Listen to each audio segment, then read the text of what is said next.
الحمد للہ وحدہ والصلاة والسلام علی من لا نبی بعدہ، اما بعد۔ کیوں ٹیلی ویژن دیکھنے والے تمام ہی ناظرین کو، پوری دنیا میں اس وقت یہ ٹرانسمیشن دیکھی جا رہی ہے، عامر لیاقت حسین کا السلام علیکم۔ آئیے اپنی اصلاح کریں، ہمارا یہ پروگرام ہے۔ آج ماشاءاللہ 11واں روزہ بھی اختتام پذیر ہوا پاکستان میں۔ ناظرین کرام، کہنے کو تو زبان گوشت کا ایک چھوٹا سا لوتھڑا ہے، بہت چھوٹا سا گوشت ہے، اس میں ہڈی نہیں ہوتی،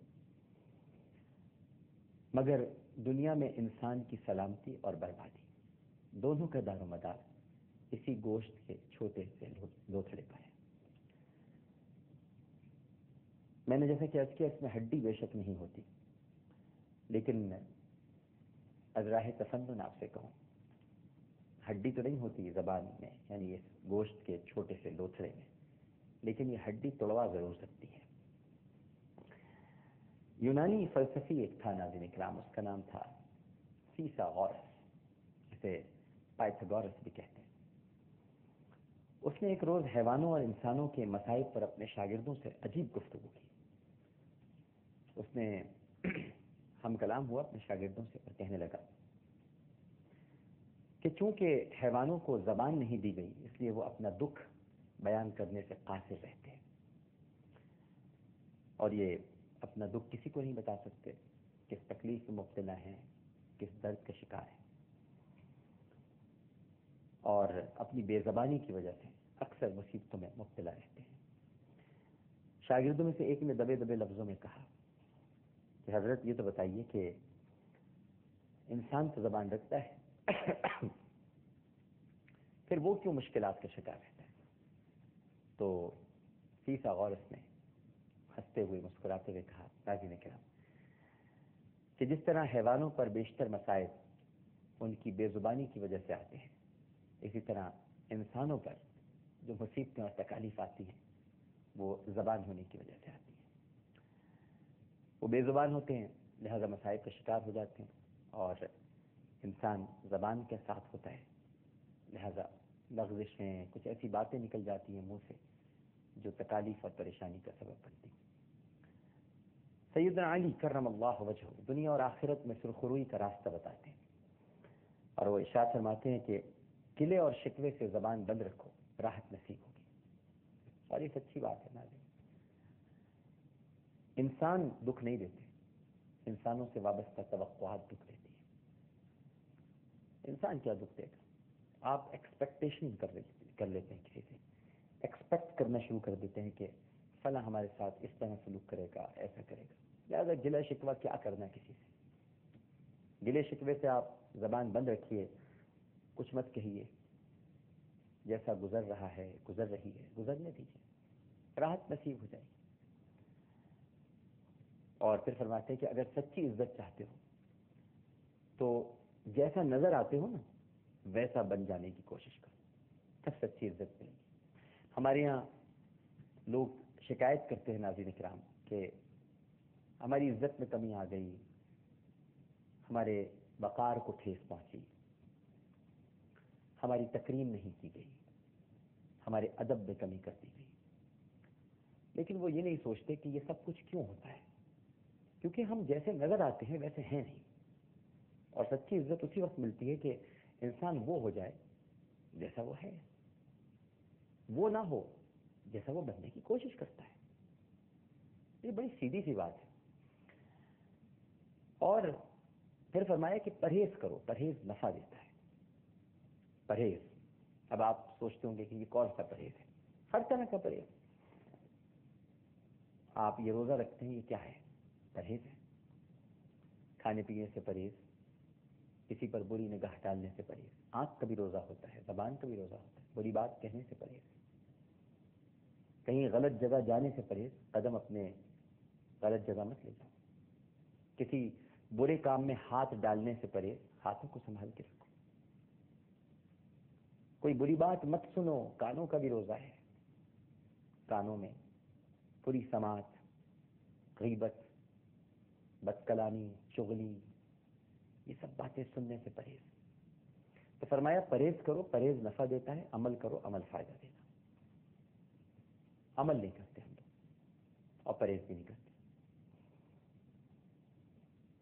اور پھر کسی بھی برائی کو معمولی سمجھ کر ہم ہوتا ہے نا کہ ہم نے کوئی برائی اگر ہم کر رہے ہیں تو ہم کہتے ہیں یہ تو بڑی معمولی سی برائی ہے. جیسے مثال کے طور پر چوری کسی نے کر لی 5 روپے کی، تو کہا 5 روپے کی چوری کوئی چوری ہوتی ہے؟ یہاں تو دیکھیے لوگ لاکھوں روپے کی چوریاں کر رہے ہیں، کروڑوں روپے کا مال غصب کر رہے ہیں. بہت سارے لوگ ہیں یہ اپنے آپ کو جسٹیفائی کرتے ہیں اپنی چوریوں کو. تو یاد رکھیے ناظرین کرام کہ کسی برائی کو معمولی سمجھ کر اختیار مت کیجیے. ممکن ہے کہ اس سے خدا روٹھ جائے. آپ کو کیا پتا؟ آپ سمجھتے ہیں کہ ہم یہ چھوٹی موٹی چوری کر لیں گے، یا چلیے چھوٹی برائی کر لی ہم نے، کسی کی پیٹھ پیچھے برائی کی، ارے بس کیا کریں جی، وہ بھی تو کرتے ہیں پیٹھ پیچھے ہماری، اگر ہم نے تھوڑی سی کر لی تو کیا ہوا. اب یہ ہم نے جو تھوڑی سی کر لی، ہمیں کیا پتا کہ پروردگار کی نگاہ میں یہ کتنا برا، قبیح اور مکروہ عمل ہے، اور اللہ سبحانہ و تعالیٰ اس سے ناراض ہو جائے گا. پھر فرمایا کہ حضرت علی کرم اللہ وجہ نے کہ موت کو ہمیشہ یاد رکھو مگر موت کی آرزو مت کرو. لیکن افسوس، ہائے افسوس کہ یہاں اگر ذرا سی کسی پہ تکلیف آتی ہے تو وہ سب سے پہلے ہاتھ بلند کر کے یہی کہتا ہے، اے اللہ مجھے موت دے دے. معاذ اللہ، اے اللہ مجھے موت دے دے. میں کہاں پھنس گیا، میں کن تکالیف میں مبتلا ہو گیا، میں کن حالات کا شکار ہو گیا، میں کس گرداب میں پھنس گیا. اے اللہ مجھے موت دے دے، اے اللہ مجھے موت دے دے. کتنی بری بات ہے. موت کی تیاری رکھنی چاہیے، آرزو نہیں کرنی چاہیے. تیاری کیا ہوتی ہے؟ تیاری آپ کے اعمال ہیں. یہ حدیث پاک سے سبھی نے سنی ہے. کسی صحابی نے نبی کریم صلی اللہ علیہ وآلہ وسلم سے پوچھا، مفہوم ہے پورا واقعہ ہے یہ، کہ آپ نماز پڑھا رہے تھے، کسی نے اس دوران سوال کیا کہ قیامت کب آئے گی؟ آپ نے جواب نہیں دیا. آپ نماز پڑھا چکے تھے، پھر آپ نے پوچھا وہ کہاں گئے وہ صاحب جو پوچھ رہے تھے قیامت کب آئے گی؟ جب انہیں بلایا گیا تو آپ نے دریافت فرمایا، یہ بتاؤ تم نے کچھ اس دن کے لیے تیاری کر رکھی؟ تو موت کو ہمیشہ یاد رکھنا چاہیے، اور جب آپ یاد رکھیں گے تو پھر خوف آپ کے اندر پیدا ہوگا، تقویٰ آئے گا. تقویٰ ختم ہوتا جا رہا ہے. دیکھیے قرآن پاک تو ہدایت ہے انہی کے لیے جو متقی ہیں. بے شک یہ انسانوں سے مخاطب ہوئی ہے کتاب، لیکن مخاطب ہوئی ہے، انسانوں کے لیے اتری ہے. یوں سمجھ لیجیے آپ، میں یہ جو مثال دینے والا ہوں اس کا قرآن پاک سے کوئی تعلق نہیں، لیکن یوں سمجھ لیجیے کہ ایک ریفریجریٹر ہے، ایک فریج ہے. یہ چیزوں کو کافی دیر تک محفوظ رکھنے کے لیے بنایا گیا ہے. اس میں ٹھنڈک پیدا ہوتی ہے، لہذا وہ آپ کے لیے بنے. اب بنا تو وہ چیزوں کو ٹھنڈا رکھنے کے لیے ہے، لیکن اگر اس میں چیزیں ہی نہیں رکھی جائیں گی تو وہ خالی جالیوں کو ٹھنڈا کرے گا، اپنی دیواروں کو ٹھنڈا کرے گا جو اس کے اندر ہے. چیزیں رکھی جائیں گی تو چیزوں کو ٹھنڈا کرے گا. تو ہمارے ساتھ بھی معاملہ ایسا ہی ہے. قرآن بالکل انسانوں کے لیے اترا ہے، لیکن اس سے ٹھنڈک جو ہے وہ متقی کو ملتی ہے، متقین کو ٹھنڈک ملتی ہے، کیونکہ وہ اپنے سارے اعمال قرآن کے مطابق ادا کرتے ہیں. خطاب انسانوں سے، جو ہمارے ہاں کچھ متجدد کہتے ہیں یہ تو انسان کے لیے کتاب ہے، اس میں کیا آپ خاص بات کرتے ہیں کہ اس کی تفسیر کے لیے اور اس کی یعنی تعبیر کے لیے، اس کی تشریح کے لیے کیوں احادیث کی طرف جائیں؟ ارے بھائی کیوں نہ جائیں احادیث کی طرف؟ یقیناً انسان کے لیے موضوع قرآن کا انسان ہے، لیکن اس میں ہدایت تو متقیوں کے لیے ہے. اب آپ ایک مینول لیتے ہیں کسی بھی چیز کا، میں اپنی ذاتی بات کرتا ہوں، اگر ہم کوئی باہر سے اے سی خریدتے ہیں، ٹی وی خریدتے ہیں، تو اس کے ساتھ مینول آتا ہے